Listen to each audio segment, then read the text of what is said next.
Hi everyone and welcome to our podcast, and today we'll be discussing about Raini Manika's The Rice Mother and focusing on powerful theme of female resilience and survival. And today I have four speakers with me.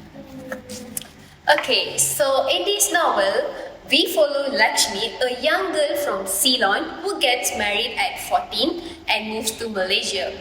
In her new life, right, she finds very difficult and she faces a lot of poverty, emotional pain, and cultural shock.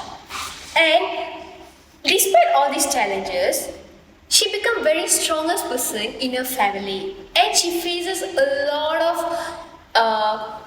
pain, and she sacrificed a lot of things, and also she learned how to become strong. And so in today's podcast we will talk about how Lakshmi shows resilience and how she handled a trauma and how her strengths influence her children and how the title The Rice Mother represents the whole journey. So today's podcast, let me introduce our beautiful speakers. Speaker 2, Aisha. Speaker 3, Anna. Speaker 4, Vivian. Speaker 5, and I'm Meenakshi. So welcome to my podcast.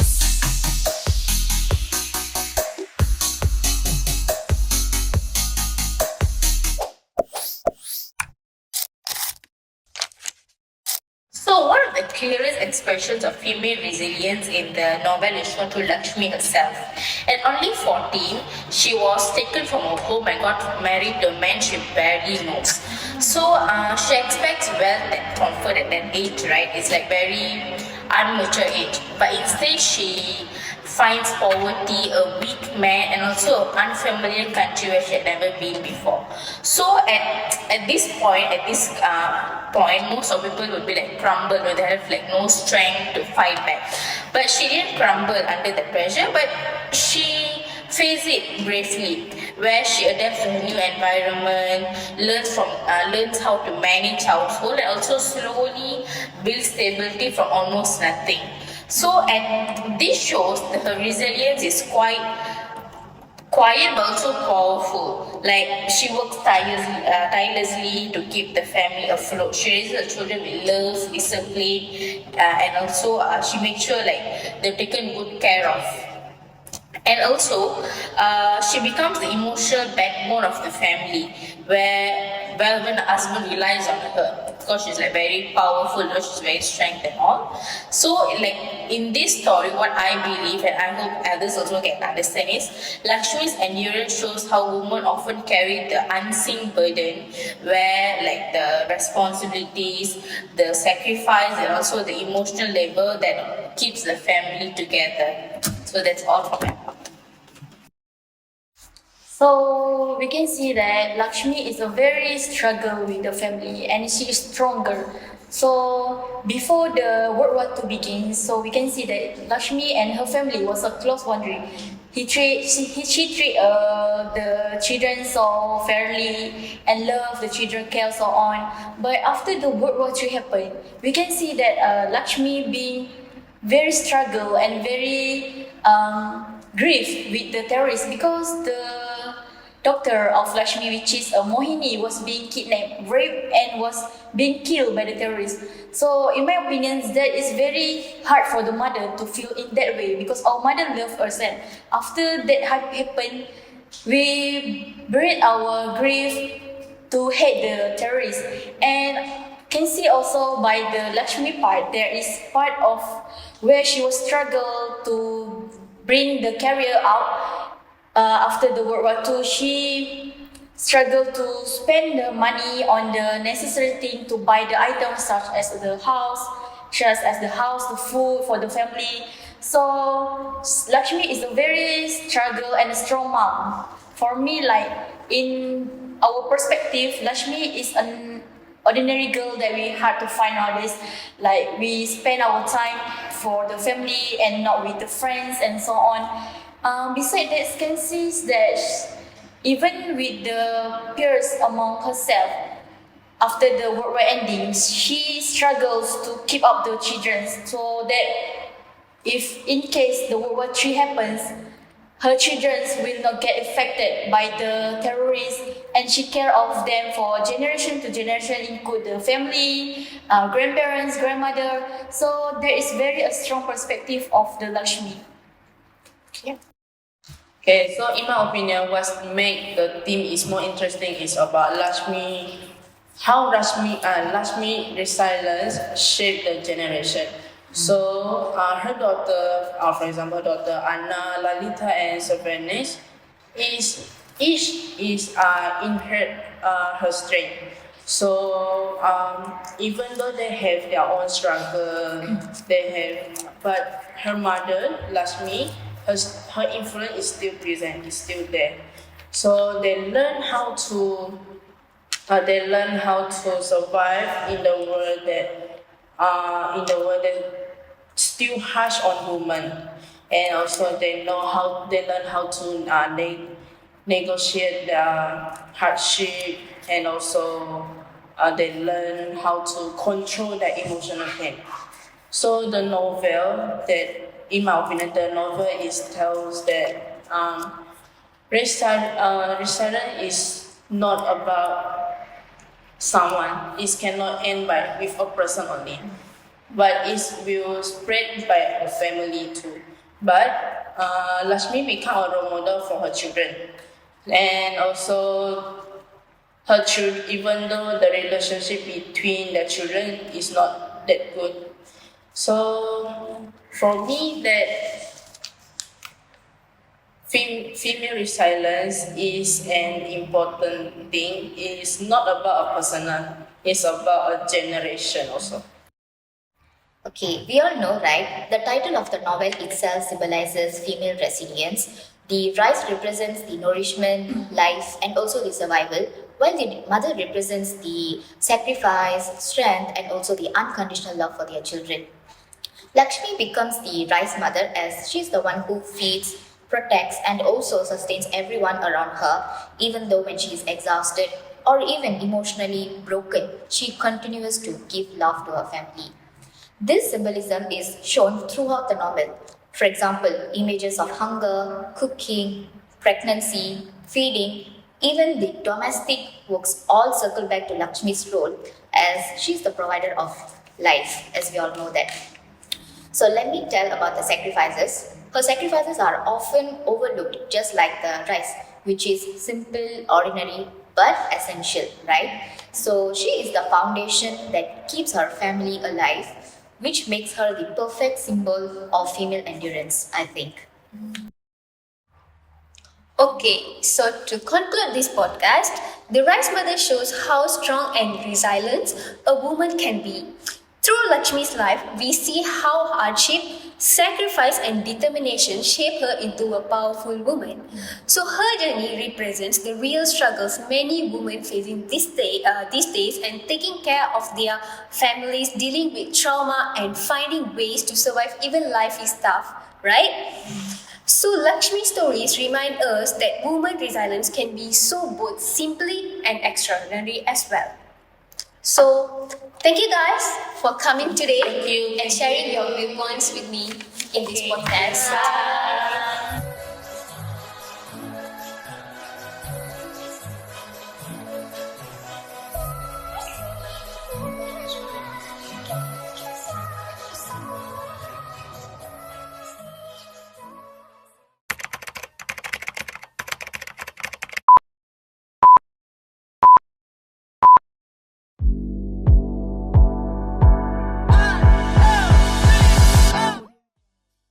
So I thought one episode will be enough, but this novel is so inspiring that it deserves another episode. So welcome back to episode 2 of our podcast on the Rice Mother by Rani Manikas. So in episode 1, we explored how Lakshmi embodies the theme of female resilience and survival. So today we'll continue that discussion by looking at how her children Anna, Lalita, Savanes, Darshi, and Manav, each child grows up and shaped by Lakshmi's sacrifices, her trauma, and her determination. So in this episode, we'll talk about and analyzing how this generational resilience operate within the novel and how Lakshmi children inherit the survival skills she passed down to her. So let me reintroduce the same speakers. Speaker 1, Nalisha. Speaker 2, Hi, Amanda. Speaker 3, Hi, Vivian. and Speaker 4. Hi everyone. So welcome back to our podcast.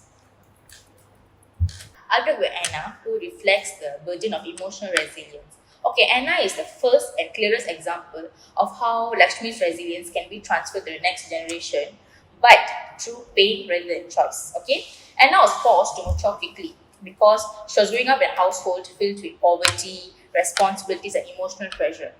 Anna learns resilience just like Lakshmi because she has no choice. However, Anna's resilience is a slightly more complex rather than Lakshmi's because Lakshmi's resilience is grounded in practicality. However, Anna's resilience is internal and silent. She struggles with her own identity and trauma.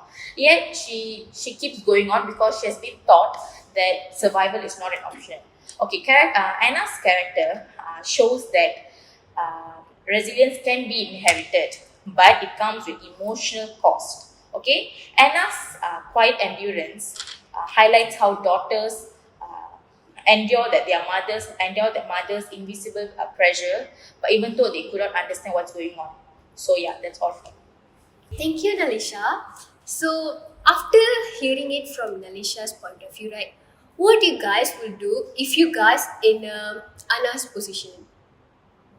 Can I answer for that? Yeah, sure. So here I am going to talk about Darshi and Manil. So we all know that Darshi and Manil represent the younger generation, and also their resilience is shaped by a totally different context. So they basically grow up in a household which is already marked by trauma and also emotional distance. So their understanding of survival actually comes not just from Lakshmi directly, but also from the environment itself, which has been created by the years of hardship they have faced. Okay, so I think that Darshi's resilience is basically emotional. She learns to adapt to a family already filled with unspoken pain, misunderstandings, and a lot of conflicts as well. So, even Manil, on the other hand, um, she often struggles to find her place, but her journey shows how children raised in survival-based households inherits coping mechanism without fully understanding their roots actually. So basically, both characters truly highlight how trauma travels through generations, and also it clearly shows that how resilience becomes a family legacy even when it is not consciously thought. So yeah, that's all from me. Thank you, Meenakshi. Okay, so based on Manil and Dakshi's situations, right? How will you handle your family situations? Like, will you guys avoid it or hide it, or how you will face your family problems? For me, like if I have my family problem, like I will handle like I will avoid people.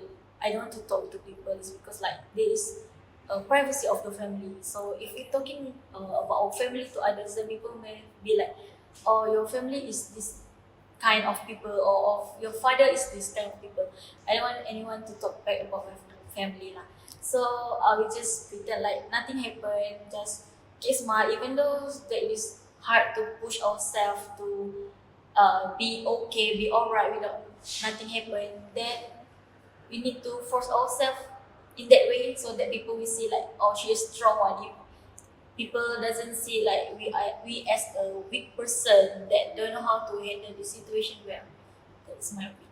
Okay. I will talk about Savani's part. I will divide in a few points. Okay, so because we focus on Savani's, right? So she is observant, relative, and also quiet. And the strength she had is she built through watching, analyzing, and also understanding the situation. And then it's different from Anna and Lalita, her sibling, because her sibling is more to know, show more emotional active from the resilience. And then the second one is Cervantes, also learn the chaos and also conflict within the family. And however, she also gains resilience not from doing, but is from seeing and also thinking, like her mother did. Her mother is like see, think, and also she will found like how did I want to do, not by just doing it, the action. Okay, and then the third one is about awareness of the family struggle. And however, Sabanis, she clearly sees that Lakshmi sacrificed her mother, and then she always that the brokenness caused by poverty and also war and also trauma. And also she understand how this issue affect the sibling emotional, like Anna and also Lalita also. And then the fourth one is about emotional maturity. Okay, so Venice, like her mother, like I say, she will observe, and observation help her develop and character and maturity.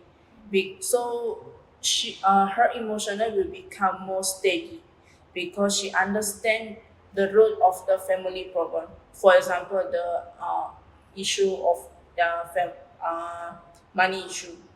And then the last one is better prepare for. She is better prepared for future challenges. She will face it with steady. She didn't feel like she want to do it as soon as possible. Then will she it first. And then the last one is about intellectual form of resilience. Survival not only about enduring hardship, but it's come from inside understanding pattern and making sure of pain. And then Sylvanese resilience more intellectual, based on reflection rather than experience. Okay. So thank you, Vivian. Okay, so based on Savani's character, right? What you can learn from her, like the best quality that you can learn from her. Okay, like I can answer it. Okay, like for savings, right, she was like a person where she didn't come to conclusion quickly, where she observe and then she do the action, which means like she's like very calmly, she be very thoughtful and then she do the action and all. So I feel like that's what I learned from her basically. Okay, thank you, Delisha. So thank you for having me here. So I am Amanda. I will talk about the Lalita part of a character based on the Rani Manika novel, which is a rice mother. So Lalita is a face pressure to confront the traditional femininity and societal expectation by navigates a words that try to define her through beauty.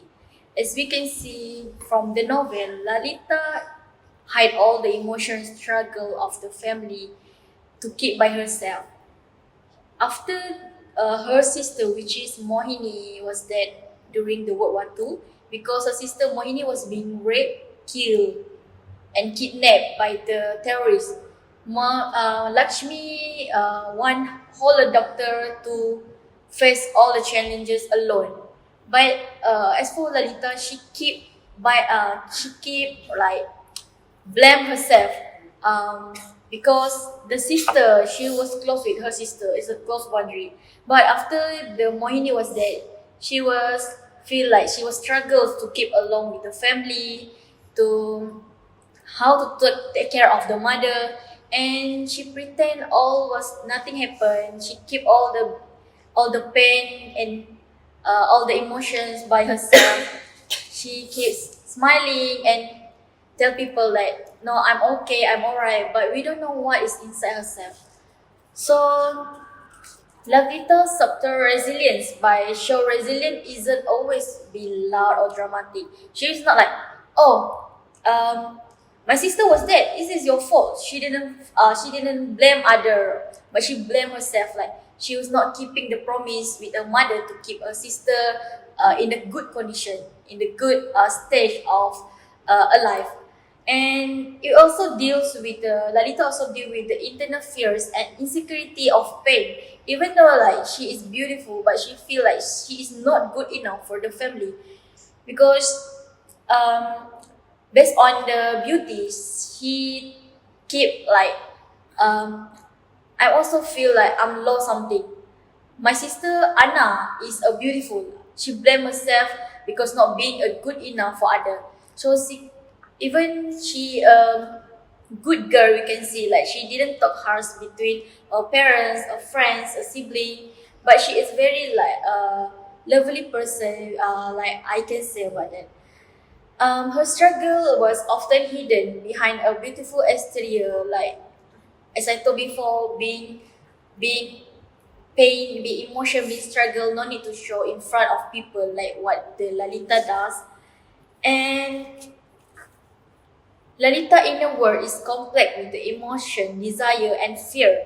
After the World War II happened, she feel that um, being a beautiful girl in the family will trigger the family and herself because she doesn't want her mother, which is Lakshmi, to feel the same thing happen between the Mohini and the terrorists that harm their family in the back day. And also, like I can say that Lakshmi is a tough girl that we know in the novel, but Lalita is not a tough girl, same as the Lakshmi. But she keeps on pressure herself, like she will doing good things, a good a good way, a good way to protect the family, to love the family in her own way. So that is the Lalita character that we really hard to do nowadays. So this is my opinion. Okay, thank you, Amanda. So, based on the Lalita's character, right? As a woman, is it okay to hide our feelings and pretend like okay, or it's better to open up no matter what we are going through to others? Like, what do you guys think about it? So I will answer it. Okay, Okay. for me, for my opinion, as a woman, we should speak out our emotional, even though our pain also we cannot hide it ourselves because as we hide it a lot, we will having a lot of pain. Not only heart pain only, like all the body is pain. It's affect our Mental health? mental health and also our body condition also. So I think Lalita can speak up, can speak to her family. If she feel like she didn't want to speak to her grandparents or father, she can speak to her mother. That is Lakshmi. The one she trusted. Lah. Yeah, the one she trusted because she feel close. She feel close, and then her mother will know the situation more. Yeah. That's what I do think as well, because I think that at one point you need someone to rely on, or not just relying on, but then like you need someone to talk about. I don't think so that it is good for you to always hide your feelings and sit alone at one place and think about it. I don't think so that will lead you to a good thing. So I think you're always at one point you have to speak up about your pain or emotional things and everything. Alright. Thank you, Minachi and Vivian. So, based on the episode 1 and episode 2, what does the Rice Mother teach us about being strong and getting through hard times? Okay, so I'll answer for it. Okay, so as we all know, Lakshmi, the character of the Rice Mother, she's a type of person where she carries the whole family alone and faces challenges from the society. So for me, that what I learned from this novel is that being resilient means having hope. That as a woman, like we need to push ourselves even more to face the real world out there. Like not to be very much a covert and timid person, but somewhat be a person where you can face everything rather than depending on others. Try to be independent and to face the real world out there without having any self-doubt with your own self. So that's what I learned from this novel. So maybe others. So in my opinion, nowadays women equal to men. So that means women can do anything that men can do also. Women can work. Men also work. But men disagree that women cannot work in the house. But the truth is women is do better than men. Well, for me, this novel teach me that women should be stronger, not just only sit in the house and then cooking. We can do it twice it. Men in the house, women working outside. That for my opinion. So, in my opinion, based on the novel of The Rice Mother by Rani Manika, we can see that woman is an empower of everything nowadays. Woman can be at the prime minister. Woman can hold the world. Woman can be astronaut. All of that. So the woman nowadays is powerful, like the Lakshmi itself in the novel. It shows that woman cannot be resilient to the others, but women need to survive by their own, getting things on their own, being independent and even say not rely on others. So that is my opinion on this novel. Thank you, Amanda. Yeah, so I also think that from this novel, I think the strength, we can see the strength of women and also the mothers. For example, how the novel shows that Lakshmi's characters, sacrifices, and also the determination and everything that holds the entire family together. So we can clearly see from that in that novel. So I think that women's powerful or women's the thing that women do for their family is not really spoken a lot, but then their role has been played along very well to uphold the entire family as well. Know that, and also that the war and also the war will not just affect the current generation, but also the upcoming generation as well. Just like the trauma passed down to the next generation. So we all must be aware of that. So yeah, that's all from me. Okay, so thank you guys for answering all of my questions, and I really had a very good time with you. So episode 2 highlight how female resilience isn't just end with Lakshmi, but it continues through her children in powerful and complex ways. And this novel shows that survival is not just a personal journey, but a generational one shaped by love, sacrifice, trauma, and identity. So that's all for today's episode, guys. Thanks for joining with me in this episode. Thank you. Thank you. Thank you.